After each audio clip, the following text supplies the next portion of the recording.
bàbá bí ìgbà ó gangan lẹ́ra ilẹ̀ yìí ó ti tó bí ọdún mélòó tí ẹ ti rà tí ti bẹ̀rẹ̀ iṣẹ́ yìí. tí mo ti ralẹ̀ ó ti tó bí ọdún mẹ́rin. bí ọdún mẹ́rin tí ẹ ti wà lẹ́nu project. tí mo ti wà lẹ́nu ẹ̀ tó yẹ pé mo kàn gbà tí mo rà yẹn tán ní tí n bá ṣe nǹkan kan síbẹ̀ wọ́n á gbà lọ́wọ́ mi mo wá ṣe foundation. Láfta gbà yẹn ni Ọlọ́run gbé mi àti Agbala Gabriel pàdé ara wa.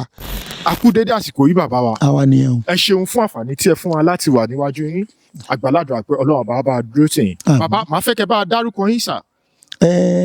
Orúkọ mi ni Adéwálé Michael Alibeosu àwo lọ́jọ́. Ẹ ṣeun bàbá. Bàbá ọ̀pọ̀lọpọ̀ àwọn ènìyàn lọ́mọ yìí tí wọ́n dẹ̀ mọ iṣẹ́ tí ẹ ṣe mí tún fẹ́ ká padà sẹ́yìn. Bàbá ṣùgbọ́n nǹkan kan ló gbé wa wá bí. Lẹ́yìn ìgbà tí a kọ́kọ́ ṣe interview tí a kọ́kọ́ ṣe níbi ọ̀sẹ̀ díẹ̀ sẹ́yìn nígbà tí a ṣe tí interview yẹn jáde nínú interview yẹn a rí ọ̀pọ̀lọpọ̀ àwọn ènìyàn tí wọ́n bá wa sọ̀rọ̀ ní comment section ọ̀pọ̀lọpọ̀ àwọn èèyàn tẹ àtẹ̀jíṣẹ́ sí wa ní pé a ní láti padà wá bí nípa ilé tí ẹ ti ń sọ yìí torí ẹ fi yé wa nínú interview yẹn pé Agbala Gabriel wọ́n pẹ̀lú àwọn èèyàn tí wọ́n support yín tí lè fi débi tó dé. Àwọn gangan ni o.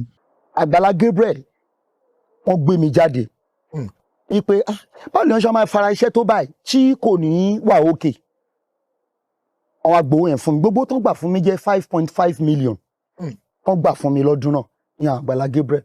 Àwọn gangan ló support ẹ ṣeun gan ṣùgbọ́n nígbà tí interview yẹn jáde ọ̀pọ̀lọpọ̀ fi àtẹ̀jíṣẹ́ sí wa wọ́n ní ká make sure pé ká wá sórí ilẹ̀ yẹn ká capture ibi tí wọ́n bá ṣe yẹn dé torí wọ́n fẹ́ mọ nǹkan tí àwọn fẹ́ ṣe. Bàbá orí ilẹ̀ náà láti wà nígbà tá a dẹ̀ débẹ̀ a rí pé gẹ́lẹ́ bí ẹ ṣe sọ fún wa náà ni ibẹ̀ náà ṣe wà òun náà ló gbé wa wá bí torí nígbà tá a tiẹ̀ kọ́kọ́ sọ fún yín pé a fẹ́ wá bí ẹni rárá pé ẹ fẹ́ kí a dé bí nípa ọ̀rọ̀ lẹ̀ pé kó má dàbí ìgbà pé ìṣe ni àwọn kan ń fi ọgbọgbọ́n láti fẹ́ ṣe kí ni láfẹ́ máa gbowó òun la ṣe torí ẹ̀ pé bàbá ọ̀rọ̀ yẹn ò rí bẹ́ẹ̀ o gbogbo nǹkan tí àwa ṣe àtẹ̀jíṣẹ́ tí wọ́n fi ránṣẹ́ sí wa làwa fi ń wá sí bíbà bàbá ibi báyìí náà láti wà lénìí nígbà tá a dẹ̀ débẹ̀ a rí pé lóòótọ́ about 2 bedroom flat àti ṣọ́ọ̀bù mẹ́ta ó dẹ̀ ṣì kù àwọn nǹkan kan tí a fẹ́ ṣe lórí ilẹ̀ yìí ká wá béèrè àwọn nǹkan kan tó kù lórí ilẹ̀ àti pé kí ni àwọn ìgbésẹ̀ tí ẹ̀yin náà fẹ́ gbé lórí ibi báyìí torí gẹ́gẹ́ bí nǹkan tá a sọ ọ̀pọ̀lọpọ̀ àwọn èèyàn sọ pé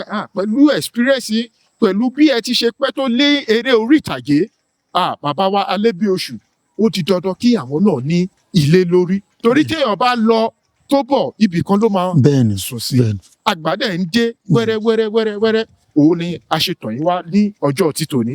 Bàbá ibi báyìí tí a wà lọ́wọ́lọ́wọ́ báyìí pẹ̀lú kan tí à ń rí yìí bàbá bíi èèlò gọgọgọgọ lẹ́wọ̀n pé ó máa tó parí nǹkan tí a fẹ́ ṣe níbí báyìí. Ìgbà tí mo pe àwọn tí wọ́n ń ṣiṣẹ́ lórí ẹ̀ torí àwọn bricklayer náà tí bricklayer wọn ti parí iṣẹ́ ńbẹ̀ náà àmọ́ mo mọ̀ pé tá bá ti lè kàn bẹ́ẹ̀ yẹn mo lè máa ṣe ohun tó kù kí n má tẹ̀lé bóyá yàrá kan ní bá ṣe ń bẹ̀ màá máa parí ohun tó kù mọ́ ra mi lára ṣùgbọ́n ní tí n bá fẹ́ ṣe bẹ́ẹ̀ yẹn gbogbo ta máa ná báyìí a sì máa ná 15 million. láti parí gbogbo ẹ̀. Láti parí gbogbo ẹ̀ pé láti wọlẹ̀ a fẹ́ wọlẹ̀ láti ṣe omi láti ṣe sọ́kàwé láti ṣe pé electrician láti faná wọlé láti kàn gbogbo ẹ̀ bíi 15 million ló máa parí 15 million gbogbo nǹkan tí a ṣe. wọ́n ní 15 million ló máa parí gẹ́gẹ́ bí nǹkan tí wọ́n sọ torí nǹkan bí nǹkan ṣe wọ́n.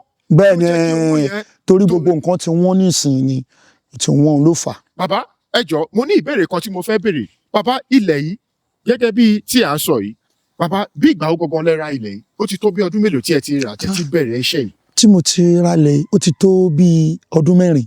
Bí ọdún mẹ́rin tí ẹ ti wà lẹ́nu project. tí mo ti wà lẹ́nu ẹ̀ tó yẹ pé mo kàn gbà tí mo rà yẹn tán ní tí n bá ṣe nǹkan kan síbẹ̀ wọ́n á gbà lọ́wọ́ mi mo wá ṣe foundation. Láfta gbà yẹn ni Ọlọ́run gbé mi àti Agbala Gabriel pàdé ara wa tí wọ́n wálé mi bàtàn wálé mi wọ́n ní báwo ni nǹkan mo ṣàṣàlàyé wọ́n ṣé mi ò nílé tí mo ń kọ́ ni mà mo nílé tí mo kọ́ tí mo kàn ṣe foundation ẹ̀ gbà tó dẹ̀ sagbára wọ́n bá mi wá bí bàtàn bá mi wá bí wọ́n kó kámẹ́rà wa wọ́n rí wọn náà kọ́tà lélẹ́yìí kíní kan gbá kan irú ilé ò lélẹ̀ kémi àtàwọn ẹbí mi ká tẹ̀ ṣì máa rí nǹkan gbéná pé tó bá dẹ̀ yàtọ̀ Ọlọ́run bá gbé mi ga mo lè kọ́ ìtọ́jú báyìí náà lọ́nà wọ́n fi wá bẹ àwọn olólùfẹ́ wọn àti olólùfẹ́ tèmi náà pé kí wọ́n ràn mí lọ́wọ́ tán fi bá mi gba 5.5 million gbà yẹn tí mo fi ṣe débi tí mo ṣe dé gbogbo tó ṣẹlẹ̀ ní. so gbogbo nǹkan tí ẹ fi yé wa sí pé Agbala Gabriel àwọn lọ́tìn lẹ́yìn. bẹ́ẹ̀ ni tí mo fi gbé débi tó dé yẹn. ọpẹ́ ní fọ́lọ́run Ọlọ́run á bá wa dúró ti Agbala Gabriel pẹ̀lú iṣẹ́ takuntakun tí wọ́n ṣe fún àwọn ènìyàn. àmín. ẹ ṣeun gan. bàbá agbàládùra pé èyí tá a ṣe léèní agbàládùra pé ìrànlọ́wọ́ á dìde. àmín. torí a ti rí ọ̀pọ̀lọpọ̀ àtẹ̀jíṣẹ́ tí mo dẹ̀ mọ̀ pé gbogbo àwọn ènìyàn wọ́n fẹ́ ràn yín lọ́wọ́ àwọn náà lọ ṣe ní kàtórí ẹ̀ wá lẹ́yìn. bàbá ẹ jẹ́ ká nígbàgbọ́ nínú Ọlọ́run pé ó ti ṣeé ṣe. àmín. ẹ ṣeun gan sà. àmín o ẹ ṣe sà. ẹ ṣé mo dúpẹ́ o ẹ ṣé.